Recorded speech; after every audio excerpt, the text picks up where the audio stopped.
Thank you very much for your time, Alimatu. I hope you're well. Yes, I'm doing well yourself.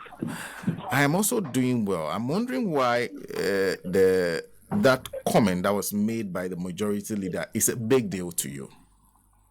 Yes, good morning to you once again, and good morning to your listeners. And the Alliance of Feminist CSOs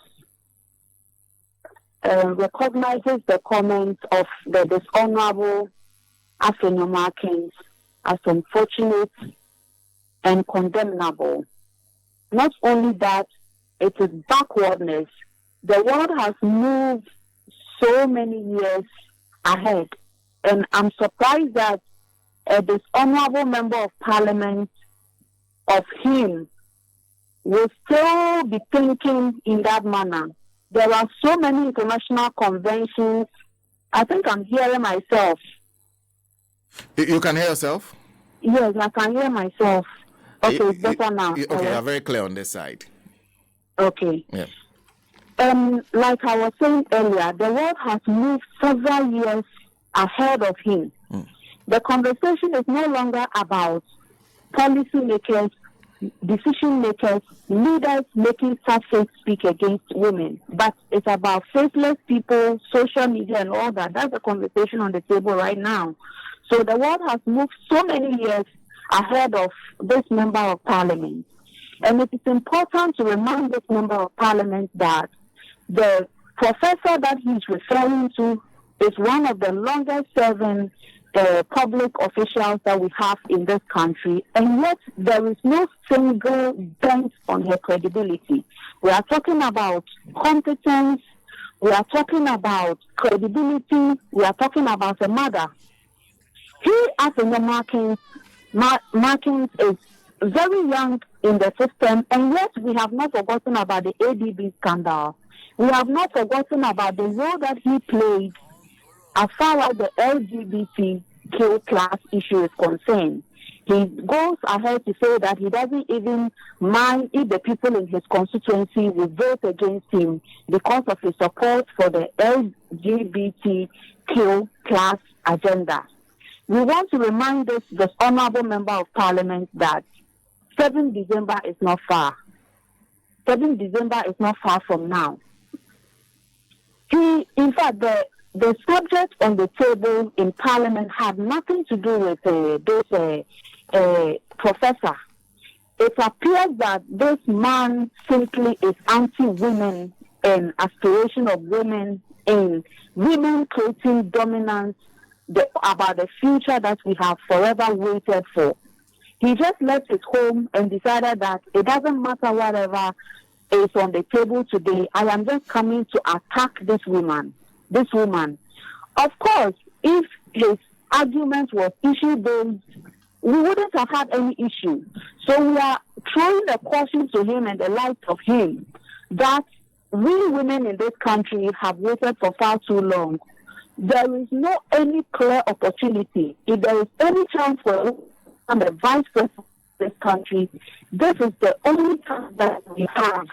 This is the closest we have had women flag bearers, but that is about millions of chances president of this country and what have you. But this is the closest opportunity, and anybody who wants to comment about this running, it must be issue-based. But if you want to attack her personally, you see, these are part of the issues, or these are some of the issues that deter women from participating in political leadership. Because with the track record of this woman, this honorable member of parliament, this honorable member of parliament does not even want to debate on her track record. This member of parliament, he's so empty because whatever he spoke on the day on the floor of parliament it didn't actually make sense to me. It appeared to me like, somebody, excuse my language, with all due respect, walking on the street and just take on anybody without any basis and attacking. Is that why you refer to him as dishonourable? How can such a member be honourable? If you're a member of parliament, you're a leader of a group of people. And so you set the pace and you live a life that is exemplary to people that you lead. But we are talking about Parliament of Ghana, and he has not brought shame to himself alone.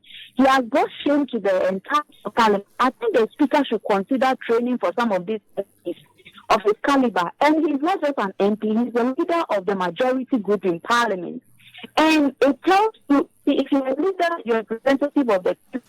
So if majority leader and the whole of majority group in Parliament, they didn't find anybody, excuse me, but I mean, it's that to be called any intelligent person to lead the majority in Parliament, and this is the person you find. It depends how all of you think. Because such a person, I mean, he's making Parliament so cheap. You simply cannot, in this 21st century, you simply cannot make comments like this. You simply, even in your home, because you have children in your home, you are growing, not even in the society, not even in the community, and let alone the whole Parliament of Ghana, majority, they're making such backward and unacceptable comments.